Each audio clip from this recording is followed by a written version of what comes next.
हाय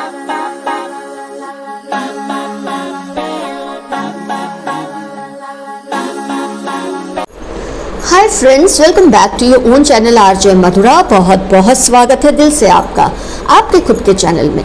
क्या आपको कभी ऐसा लगा है कि आपकी फैमिली पर कोई पीढ़ीगत शाप लगा है, कोई एंसेस्ट्रल कर्स है, किसी ने शाप दिया है, बद्दुआ दी है आपकी फैमिली को, जो पीढ़ी दर पीढ़ी चला आ रहा है? पहले तो जब हम कार्ड्स खोलेंगे हमको पहले तो पता चलेगा कि ये सब आपके साथ हो रहा है या नहीं। अगर हो रहा है तो उसका क्या सॉल्यूशन है ये भी आपको बताया जाएगा। कलेक्टिव रीडिंग है फ्रेंड्स, वार्निंग रीडिंग है। टॉपिक आपको ऑलरेडी पता है कि आपकी फैमिली पर कोई पीढ़ीगत श्राप है। Has someone cursed your family, ancestral curse है। कभी कभी हमारे बड़े बुजुर्ग ही गुस्से में इस तरह की कोई बद्दुआ या शाप दे देते हैं फैमिली को, जिसका बोझ आने वाली पीढ़ियों को भी उठाना पड़ता है। लेकिन इससे बचने के उपाय भी होते हैं, इसलिए डरने की कोई बात नहीं है। पहले तो आपको समझना है क्या सचमुच आपके साथ ये सब हो रहा है या नहीं।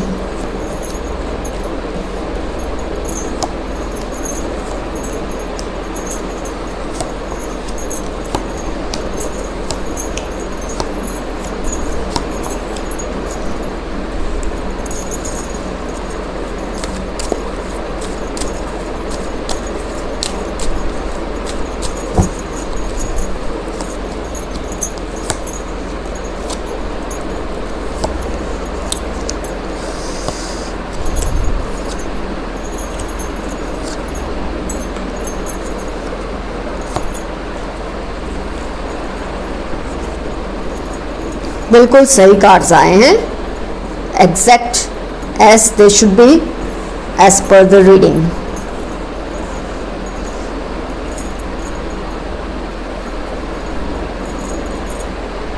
फ्रेंड्स, सभी कार्ड्स आपको विजिबल हैं। थोड़ा फिर भी मैं शफल यहाँ कर देती हूँ, क्लोज कर देती हूँ। Now they are quite visible. इसमें ज़ोडिएक्स का कोई इंपॉर्टेंस नहीं होता। 10 of Swords, aloneness, exhaustion, healing, ये सब कार्ड्स बहुत कुछ अपने आप में बता देते हैं कि यस, अगर आप आज ये रीडिंग देख रहे हैं तो डेफिनेटली कुछ ऐसा तो आपकी फैमिली में हो रहा है। सबसे पहली चीज़ जो मैं देखती हूँ कि कोई भी रिलेशन टिककर नहीं रहते आपकी फैमिली में। बहुत ज़्यादा आपने देखा होगा या तो सेपरेशन या मनमुटाव या किसी तरह का डिस्टेंस, खिंचाव। एक खिंचाव होता है अट्रैक्शन, एक खिंचाव होता है कि दो लोगों को एक दूसरे से दूर जाना है। कांस्टेंट फैमिली के अंदर ये फीलिंग्स आती रहती है आप लोगों को। आपको ये लगता होगा जो कुछ आप महसूस कर रहे हैं वो आपके पेरेंट्स ने भी कभी महसूस किया था। आपके पेरेंट्स आपको शायद ये बताते होंगे कि जो ये घट रहा है ये सब पहले भी हुआ था। घर में पैसा टिकता नहीं है। पेंटिकल्स के कितने कार्ड्स आए। पैसा आता है, कमाया जाता है, कमाते हैं लोग, जमा भी करते हैं, लेकिन कुछ ऐसी सिचुएशन हो जाती है कि पैसे जैसे खर्च हो जाते हैं, कुछ नहीं बचता लास्ट में। कितना भी आप कोशिश कर लो, आप पकड़ के रखो, लेकिन बचता नहीं और आप सोच सोच के थक जाते हैं। ऐसा खर्चा कौन सा होता है कि पैसे खत्म हो जाते हैं। आपकी फैमिली में रिलेशंस भी टिकते नहीं हैं। कहीं बात चलाए तो ना हो जाती है, कहीं कोई रिश्ता भेजा तो ना हो जाता है, रिश्ता हो भी जाता है। सेपरेशन, डाइवोर्सेस के रेट बहुत हाई होंगे। और जो कुछ आप इस वक्त महसूस कर रहे हैं ये आपके पेरेंट्स ने भी अपने घर में देखा होगा, क्योंकि आपको आपके पेरेंट्स ये सब बताते रहते हैं कि हमने भी ऐसा फेस किया था, हमारे यहाँ भी ऐसा ही हुआ था, हम छोटे थे, हमने भी यही फेस किया। मतलब आपने देखा होगा जो कुछ आपके साथ घट रहा है वो आपके पेरेंट्स के साथ भी घट चुका है, ये उनके पेरेंट्स के साथ भी घट चुका है। पैसा घर में टिकता नहीं, कितना भी कमाया जाए। रिश्ते नाते ठीक से चलते नहीं, चाहे जितना भी उसमें जोर लगाया जाए, कितना भी संभालने की कोशिश करें, रिश्ते ठीक से टिकते नहीं हैं। टिक भी जाए तो इस तरह से टिकते हैं कि हमको लगता है इसका टूट जाना ही बेहतर है। और ऐसा आपके साथ ही नहीं हो रहा है, या आपकी फैमिली जो आपके सिबलिंग्स है, आपके क्लोज रिलेशन है, उनके साथ नहीं, उनके पेरेंट्स के साथ ये होता आ रहा है। मतलब एक स्टेटस को की सिचुएशन है, जो तब था वो आज भी है।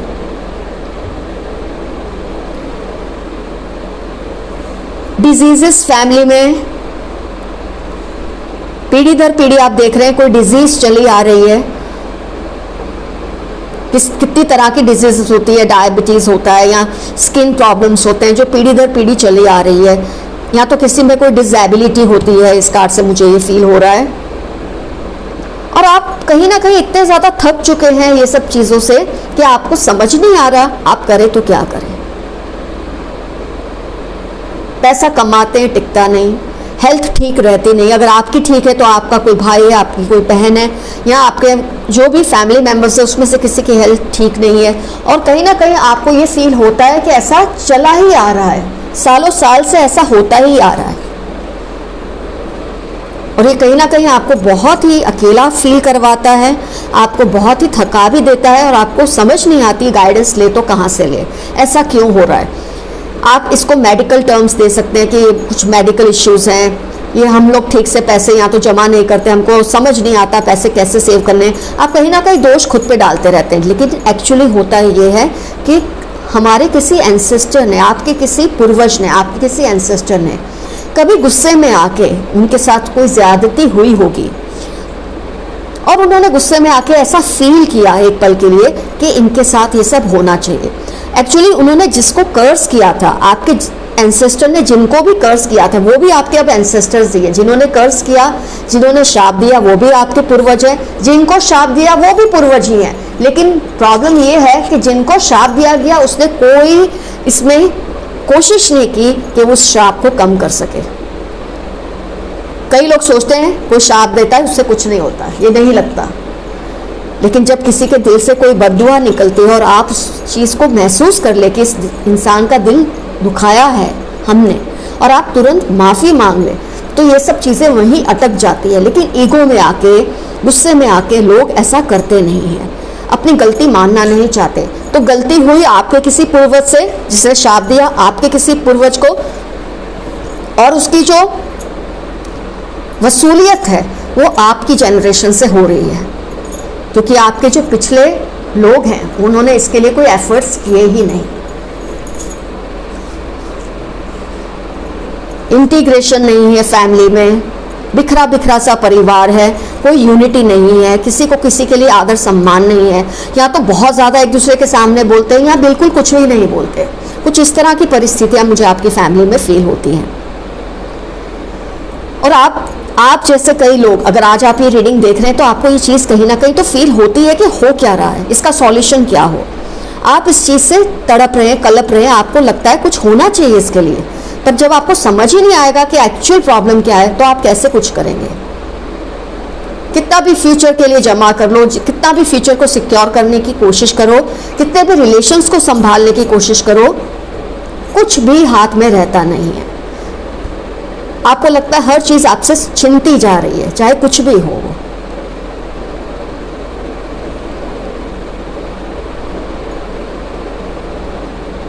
रिश्ते नाते टिकते नहीं हैं, जैसे कि मैंने कहा, या तो बहुत ज़्यादा एक दूसरे के सामने बोलना या बिल्कुल एक दूसरे से बात नहीं करना। ये सब चीज़ों से आपको अपने घर में ही एक सेंस ऑफ इनसिक्योरिटी फील होती है।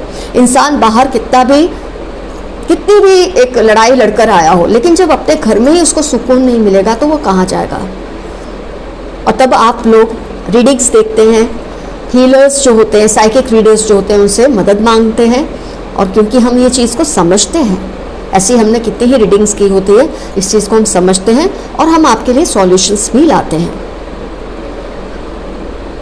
आपका रिश्ता तय नहीं होना, प्रपोजल आने के बाद भी रिजेक्शन होना, या आप रिजेक्ट कर देते हैं या सामने वाले रिजेक्ट कर देते हैं, हर तरह की, मतलब इतने ज़्यादा प्रॉब्लम्स आप कहाँ तक अकेले अकेले फेस करेंगे।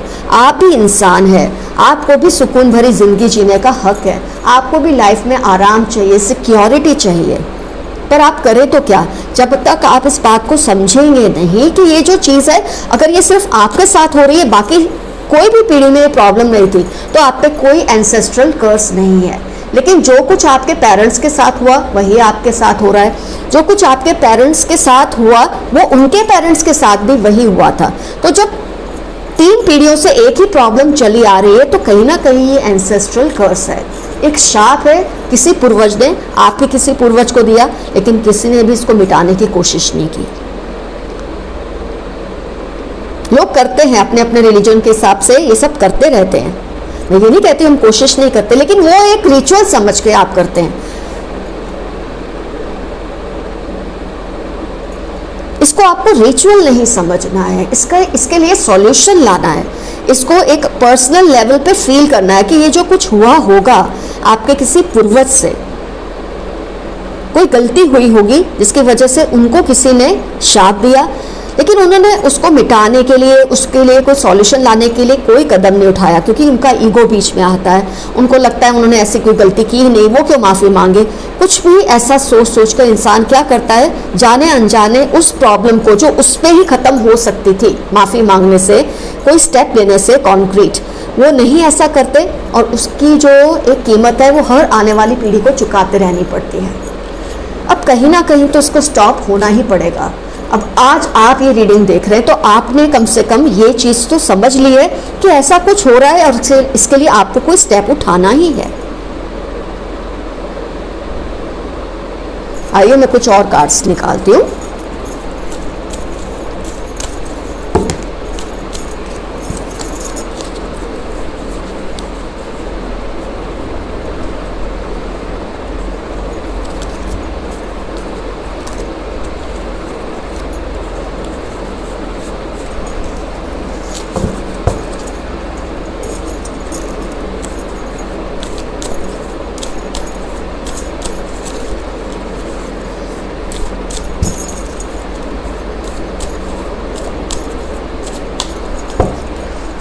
इसके लिए मेरे को पहले दूसरे कार्ड्स हटा देने पड़ेंगे। प्रॉब्लम्स तो आपको समझ आ ही गई है जो हो रही हैं, जो कुछ आपके साथ हुआ वो पहले भी हो चुका है आपके पेरेंट्स के साथ, उनके पेरेंट्स के साथ।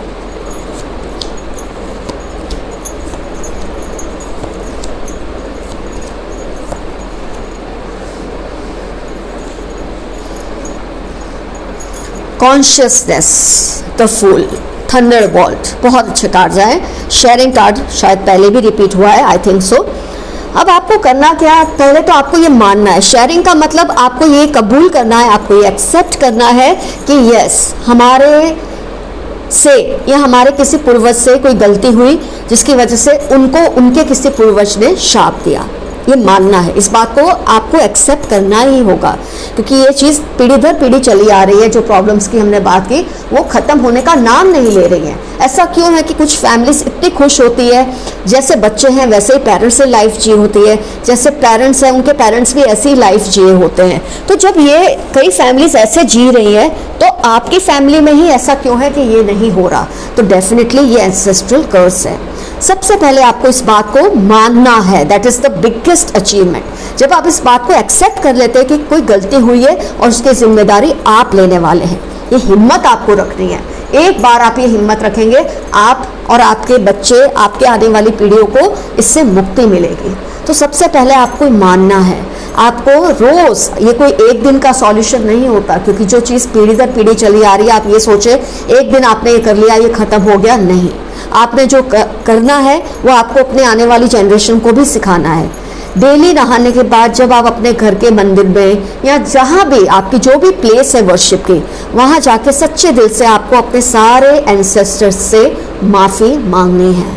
सच्चे दिल से आपको कहना है कि आप उनसे माफ़ियाँ मांग रहे हैं। आपके पूर्वज से जो भी गलती हुई आप उसकी जिम्मेदारी आप उठा रहे हैं।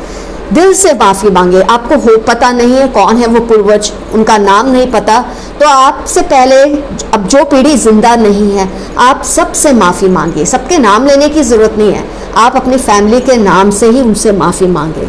आप अपने सभी पूर्वजों को कहें प्लीज़ हमें माफ़ कर दे, हमारे से जो भी गलती हुई है हम उसे एक्सेप्ट करते हैं कि हमसे गलती हुई है। तो जब आप शेयर करते हैं, मानते हैं इस बात को, तो सिचुएशन अपने आप कंट्रोल में आने लग जाएगी।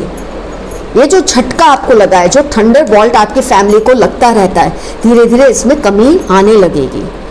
बहुत इनोसेंटली आपको ये माफ़ी मांगनी है, अपने आप को एकदम बच्चा समझकर, कोई ईगो नहीं, कोई कपट नहीं, सच्चे दिल से। कई बार आपकी आंखों से आप देखेंगे आंसू निकल आएंगे माफ़ी मांगते हुए।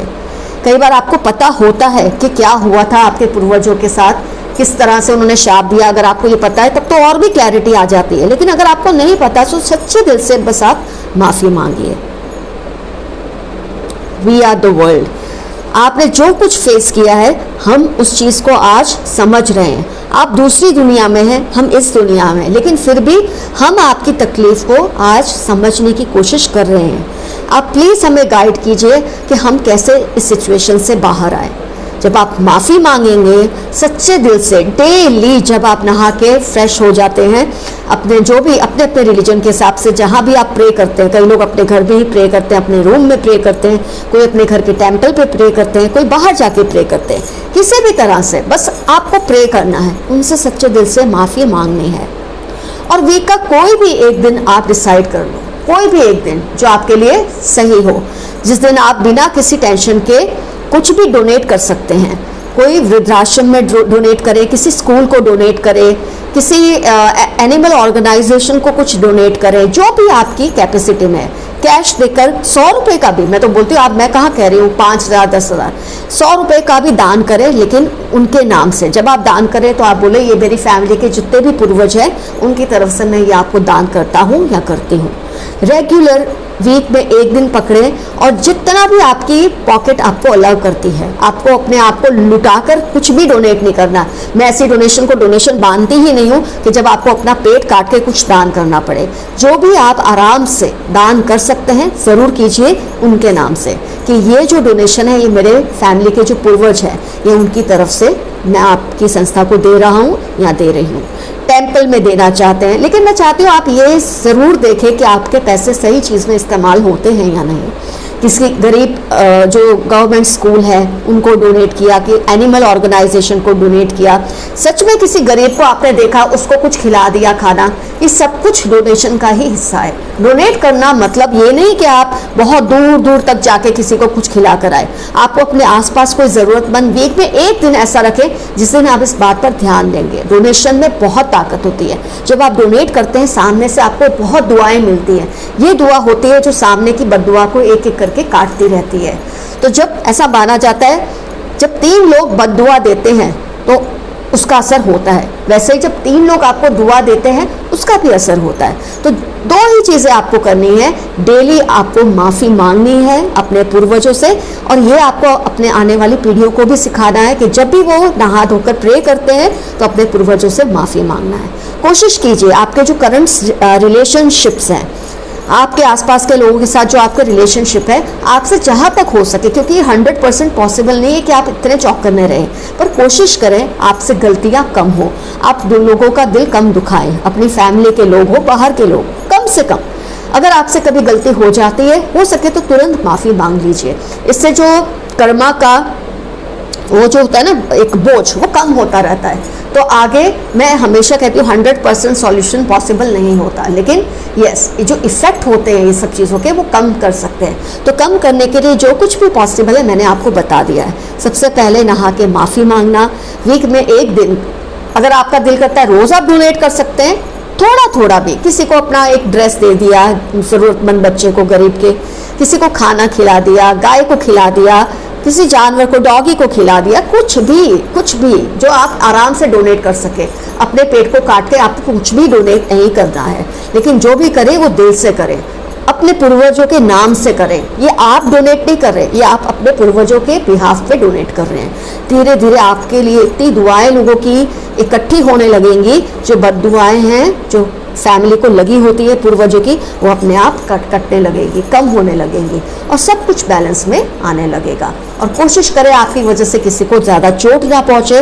हाँ, जब ज़रूरी है और आप हाश होते हैं वो तो ज़रूरत की तहत होते हैं, लेकिन एक आदतन रूड बात करना, इम्पोलाइट होना, जहाँ तक हो सके इन चीज़ों को कंट्रोल करें। अपने आने वाली पीढ़ियों को भी यही चीज़ें सिखाएं। अब इसके अलावा कुछ और आप जानना चाहते हैं तो उसके लिए आप मुझे जीमेल कर सकते हैं। मेरा जीमेल एड्रेस ऑलरेडी डिस्क्रिप्शन में है। आप अगर कोई टॉपिक को लेकर रीडिंग लेना चाहते हैं, अगर ऐसी कोई सिचुएशन में आप फंसे हुए हैं तो मैं आपको ज़रूर गाइड करूँगी। उसके लिए आपको मुझे जीमेल करना ज़रूरी है। तो फ्रेंड्स, आज की रीडिंग हुई कंप्लीट। आपको पता चल गया है कि आप पे इस तरह का कोई कर्ज है या नहीं, और उससे कैसे मुक्ति भी पानी है। All the best to your friend RJ Madhura. See you soon. Bye bye.